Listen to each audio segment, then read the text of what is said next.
Welcome back to Movies TV Mad. I'm Nick, your host with the most, just ask your girlfriends and your wives. So nothing has actually changed in DC film since last year's 4 DCEU flops. Nothing. Overhyped on the internet by WB plants. Because you know that they were WB plants online. Because no one went to the cinema to see Shazam! Fury of the Gods, the Flash movie, Blue Beetle.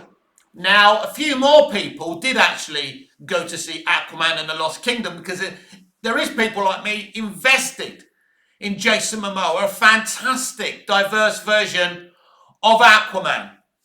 And so yesterday I was reading a quote from Mark Waid, comic book legend, DC Comics legend, Mark Waid. He was shilling for James Gunn's Superman. It looks like a brilliant film. It's revisionist. It's new. It doesn't take itself seriously. Surprise, surprise, right? And it has a dog called Crypto in it, his words, not mine, that shoots heat vision from his eyes. This is not Zack Snyder. I was getting triggered and wound up before he mentioned Zack. Once he was derogative about Zack Snyder, I really started to lose my shit. But this statement from Mark Waid, who basically, was an employee of DC Comics, which was owned by WB, so he still has ties to WB. This statement is what it feels like, what it sounds like, but most importantly, what it smells like.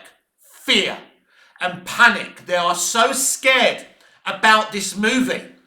A whole studio is relying on this movie. It has to be successful to launch DC Universe, the DCU. And if it doesn't do that, Warner Brothers is finished as a company and a studio, and the James Gunn plan is dead. Oh, they'll hobble on with Supergirl. But there'll be no point. If Superman doesn't work, if it doesn't make the money they need it to make, then it's game over. So Mark Waid's comments and all the comments from these people is fear. Now, if you don't understand that, you haven't been paying attention. Now, I know nobody listens to me, and that's okay. I have no idea if James Gunn's Superman is a bad movie, a good movie, a mid movie, a crazy movie, a bad movie. I don't know. I have no idea. And anyone who tells you it's going to be good or it's going to be bad, don't listen to them. Nobody knows. I'm sitting on my fence and I'm waiting. I'm waiting and hoping that the red flags I see are not a thing. That this is going to be a great film so we can celebrate James Gunn and say, wow, you've made a great modern day Superman. Here's the problem. The people who made Justice League, who made those decisions, don't blame Joss Whedon for Justice League.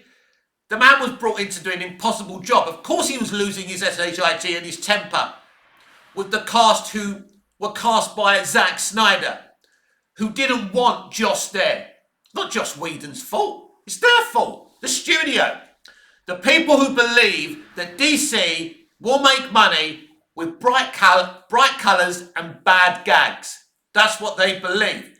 That's why on location a few months ago with this Superman film directed by James Gunn, you saw David Corenswet in his terrible new Superman costume with a bunch of cringy grins.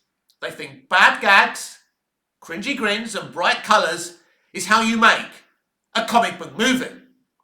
You know what I think of James Gunn? He's a good writer-director. He's made good comic book movies. I was watching The Suicide Squad the other day. I mostly liked that film.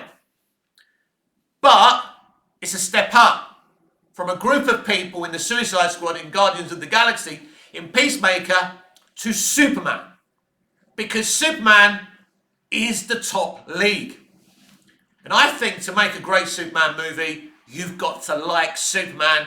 I'm not sure if James Gunn actually does like Superman or Batman. Look at what he did in Peacemaker when Peacemaker's calling out the Justice League for turning up too late, and he's calling Aquaman names. He's spreading rumours about the bigger tier DC characters throughout the Peacemaker series. That's James Gunn. He don't like the top tier characters. That's a fact. And that, my friends, could be an issue.